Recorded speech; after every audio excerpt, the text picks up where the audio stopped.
పెద్దపల్లి జిల్లా మందిర్ నియోజకవర్గం పార్లమెంట్ ఎన్నికల్లో మళ్లీ ప్రజలను మోసం చేయాలని చూస్తున్న కాంగ్రెస్ పార్టీ అని, పార్లమెంట్ ఎన్నికల్లో కాంగ్రెస్కు కర్రకాల్చి వాత పెట్టాలని పెద్దపల్లి జిల్లా పరిషత్ చైర్మన్ పుట్ట మధుకర్ అన్నారు.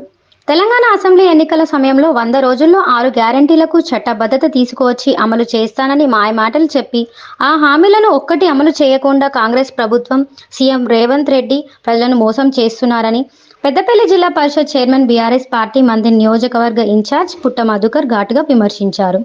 ఈ సందర్భంగా పుట్ట మధుకర్ మాట్లాడుతూ 500 ఏదైతే రైతుకు బోనస్ ఇస్తా అన్నారో అది ఇవ్వాలి. ఇప్పటి వరకు కూడా దాని మీద ఏమీ ఎవ్వరూ దరఖాస్తులు ఇవ్వలేదు. అది ఆటోమేటిక్గా యాడ్ కావాలి, అయితలేదు. 1500 రైతు బంధు రాలేదు, అది కూడా 4 ఎకరాల వరకు కొంతమందికి వచ్చి ఆగిపోయింది. రైతు రుణమాఫీ రేవంత్ రెడ్డి గారు డిసెంబర్ 9 నాడు రుణమాఫీ చేస్తా అన్నాడు, మర్చిపోయిండు. జనవరి 6 నాడు టీవీకి ఇంటర్వ్యూలో ఇస్తే ఆ టీవీకి చెప్పిండు నెల లోపల అది ఇస్తా అన్నాడు. అంటే జనవరి 6 నుంచి ఫిబ్రవరి 6 వరకే ఆయన చెయ్యాలి. కనీసం మొదలు కూడా పెట్టలేదు. ఆశ్చర్యం ఏంటంటే ముఖ్యమంత్రి గారు ఇచ్చిన హామీని మొదలన్న పెట్టాలి, అది మొదలు పెట్టలేదు. ఇవాళ రైతులకు బోనస్ మొదలు పెట్టలేదు. కనుక ఇవన్నీ కూడా వేయాల్సిన బాధ్యత ఉన్నది. ఇవన్నిటినీ ప్రజలందరూ కూడా గమనించాలి. కరెంటు లేకుంటే ఇబ్బందులు పడుతూ ఉన్నారు, కరెంటు సమస్యలు తీసుకొచ్చి పెట్టినారు. మంచినీళ్ళు ఇవ్వకుండా ఇబ్బంది పెడుతున్నారు. రైతులకు ఎల్లంపల్లి ప్రాజెక్టులో నీళ్లుండి కూడా ఈ ప్రాంతంలో ఉన్న రైతులకు నీళ్ళు ఇవ్వకుండా 1000 ఎకరాలు ఎండిపోయింది ఒక్క మా పెద్దపల్లి జిల్లాలోని. ఇవాళ మంత్రి గారి స్టేట్మెంట్ చూస్తే మొత్తమే రాష్ట్రం అంతా 3000 ఎకరాల పైచిలుక అని చెప్తా ఉన్నాడు. 3000 ఎకరాలు నేను అనుకుంటా మన మంత్రి ప్రాంతంలోనే ఉంటుంది.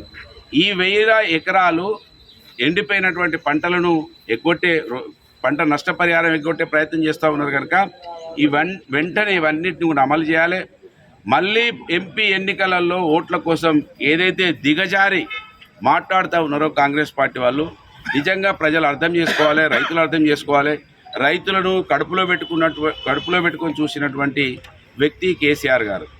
రైతు బాగుపడితేనే రాష్ట్రం బాగుపడుతుందని భావించినటువంటి వ్యక్తి కేసీఆర్ గారు. రైతులకు ఎలాంటి ఇబ్బందులు లేకుండా కరెంట్ ఇచ్చి, నీళ్ళు ఇచ్చి, పెట్టుబడి ఇచ్చి వాళ్ళను మంచిగా చూసుకున్నటువంటి వ్యక్తి కేసీఆర్ గారు. కనుక ఇప్పటికైనా ఇవి గమనించి ఈ ప్రభుత్వం మెడలు వంచాలంటే, ఈ ప్రభుత్వం యొక్క ఆలోచనలు కొంత ప్రజల వైపు రావాలంటే కర్రగాసి వాళ్ళతో పెట్టాల్సిన అవసరం రైతులపైన ఉన్నది, ప్రజలపైన ఉన్నది, మేధావులపైన ఉన్నది. నిజంగా ముఖ్యమంత్రి గారు దేవుని మీద ఒట్టు పెట్టడం అనేది నాకైతే నవ్వొస్తున్నది. నేను ఇప్పటివరకు ఓట్ల కోసం ఎక్కడ కూడా దండం పెట్టలే. అది దండం అంటే ఏంది, అబద్ధం ఆడలే. అబద్ధోడు దేవునితోడు విషం పట్టుకొని తాగుతా 3 సార్లు ఓడిపోయిన ఆశ ఉంటుంది. అయినా కూడా నేను ఇప్పటికి కూడా మంచిగా ధైర్యంగా ప్రజల కోసం మంచిగా వాళ్ళ ఆకలి తీర్చడానికి కోసం పనిచేస్తా అని ఆలోచిస్తున్నా. కానీ అబద్ధోడు దేవునితోడు ఇక మళ్ళీ నాకు మాత్రం ఓటైపోతే నేను చచ్చిపోతా అనేది ఇది అవమానం. ఇది ప్రజాస్వామ్యానికి అవమానం. దీన్ని 100% అందరూ కూడా గమనించాలి. ఇది దౌర్భాగ్యమని ఏదైతే మేము ఇవాళ మా కేసీఆర్ గారి పిలుపు, మన హరీష్ రావు గారి ఈ ప్రతిపాదనను ఆమోదిస్తూ మంత్రి నియోజకవర్గం నుంచి కూడా పోస్ట్ కార్డు ఉద్యమాన్ని చేపడతా ఉన్నాం. జై తెలంగాణ. ఈ కార్యక్రమంలో నాయకులు, కార్యకర్తలు తదితరులు పాల్గొన్నారు.